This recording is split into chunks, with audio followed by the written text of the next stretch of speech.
PT Gunanusa Era Mandiri yang bergerak di bidang industri makanan dari kedelai dan kacang-kacangan berkedudukan di Cikarang, merupakan calon emiten dengan kode guna yang akan listing dengan menerbitkan saham baru sebesar 20% atau sebanyak 500 juta lembar. Harga penawaran umum antara 100 sampai dengan Rp150 dan nilai nominal sahamnya Rp100. Dengan demikian, Guna akan dapat mengkolek dana retail sebesar antara 50 sampai dengan 75 miliar rupiah. Guna tidak menerbitkan waran, dan menurut saya ini keren daripada menerbitkan waran namun akhirnya tidak efektif. Dari 9 emiten yang listing tahun 2024 yang menerbitkan waran, lebih dari 70%, harga sahamnya sudah jauh di bawah harga eksekusi waran, sehingga warannya pasti tidak menarik untuk ditebus. Berapa Facebook value PBV Guna sesuai dengan laporan keuangannya yang terakhir? Kita dapat menghitung PBV Guna saat listing dengan cara membandingkan harga penawaran umum dengan nilai buku Guna. Nilai buku diperoleh dari nilai ekuitas dibagi dengan jumlah lembar saham Guna saat itu. Namun, karena sepanjang tahun 2023 terdapat perubahan ekuitas yang cukup signifikan, dari sebesar 363 miliar menjadi 550 miliar atau naik 51%, maka saya bandingkan PBV Guna pada tahun 2023 dan tahun 2022. Dengan jumlah lembar saham sama dengan posisi yang terakhir, sehingga saya dapatkan pada tahun 2023 PBV Guna antara 0,36 sampai dengan 0,55 kali, dan pada tahun 2022 PBV Guna antara 0,55 sampai dengan 0,83 kali. Perbandingan PBV pada dua periode ini saya lakukan karena adanya revaluasi aset yang selanjutnya menambah ekuitas yang cukup signifikan pada tahun 2023. Sepanjang tahun 2023, nilai aset tanah perseroan naik sebesar 375% atau senilai 135 miliar. Dari hanya 36 miliar menjadi 171 miliar. Sehingga ekuitasnya juga naik dari 363 miliar pada akhir tahun 2022 menjadi 545 miliar pada akhir tahun 2023. Dengan asumsi jumlah lembar saham sebanyak 2 miliar lembar, maka nilai buku Guna juga naik. Dari Rp181 di tahun 2022 menjadi Rp275 pada akhir tahun 2023. Dengan harga penawaran umum antara Rp100 sampai dengan Rp150, maka kita dapatkan PBV Guna selama tahun 2022 sampai dengan tahun 2023 berada pada rentang 0,36 sampai dengan 0,83 kali.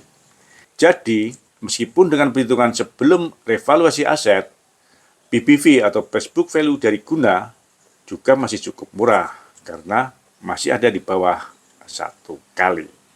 Yang menarik dari IPO Guna adalah komisaris independennya yang merupakan mantan menteri dan saat ini juga menjabat sebagai komisaris independen dari PT Indika Energy, emiten dengan kode INDI. Menurut saya, emiten yang bukan kelas kacang-kacang. Apakah dengan perbedaan nilai aset, nilai ekuitas, nilai penjualan, dan karakter industri kedua emiten ini yang sangat jauh berbeda, komisaris independennya akan tetap mampu menjadi aset dan berguna? Selamat datang di Investor Level C. Kami coba sharing aspek fundamental dari sisi yang berbeda dan dengan cara yang beda agar teman-teman bisa tetap tidur tenang meskipun banyak badai di bursa. Tonton sampai habis ya. Semangat sehat teman-teman Investor Level C, investor yang fokus pada karakter pemegang saham pengendali. Ada kabar baik apa hari ini? Dari perkiraan perolehan dana hasil IPO PT Gunanusa Era Mandiri, calon emiten dengan kode Guna, yang minimal sebesar 50 miliar, sesuai dengan prospektusnya, seluruhnya akan dipergunakan sebagai modal kerja tepatnya untuk membeli bahan baku kacang almond dan kacang tanah dengan pertimbangan yang pertama merupakan bahan baku utama dari produk perseroan, dan yang kedua dengan pertimbangan panen raya kacang almond hanya terjadi 1 kali dalam 1 tahun, yaitu pada bulan Agustus sampai dengan Oktober, sehingga pada saat itu harga kacang almond mencapai harga yang terendah. Demikian pula untuk panen raya kacang tanah yang hanya terjadi 2 kali dalam 1 tahun, yaitu pada bulan Februari dan bulan September. Oleh sebab itu, perseroan berencana untuk melakukan pembelian bahan baku tersebut sebanyak-banyaknya untuk persediaan agar memperoleh harga yang murah. Sayangnya, dalam prospektus tidak disampaikan berapa persen dari harga rata-rata harga yang dianggap murah tersebut, sehingga kita tidak bisa melakukan perhitungan secara kuantitatif. Yuk kita cek dulu apakah rencana penggunaan dana hasil IPO sesuai dengan kondisi laporan keuangan perseroan saat ini. Karena 100% akan dipergunakan untuk modal kerja, maka akan saya bedah kebutuhan modal kerja dari Guna. Sesuai dengan prospektusnya, dalam 3 tahun terakhir, saya dapatkan data yang cukup menarik, yaitu rata-rata umur piutang usaha selama 50 hari, rata-rata umur persediaan 28,5 hari, dan rata-rata umur hutang usaha selama 35 hari. Dengan demikian, rata-rata trade cycle-nya saya dapatkan 43,5 hari. Agar gampang, trade cycle saya bulatkan menjadi 45 hari. Dengan trade cycle selama 45 hari dan penjualan sebesar 1,4 triliun per tahun, menurut perhitungan saya dapatkan kebutuhan modal kerja Guna sebesar 157 miliar.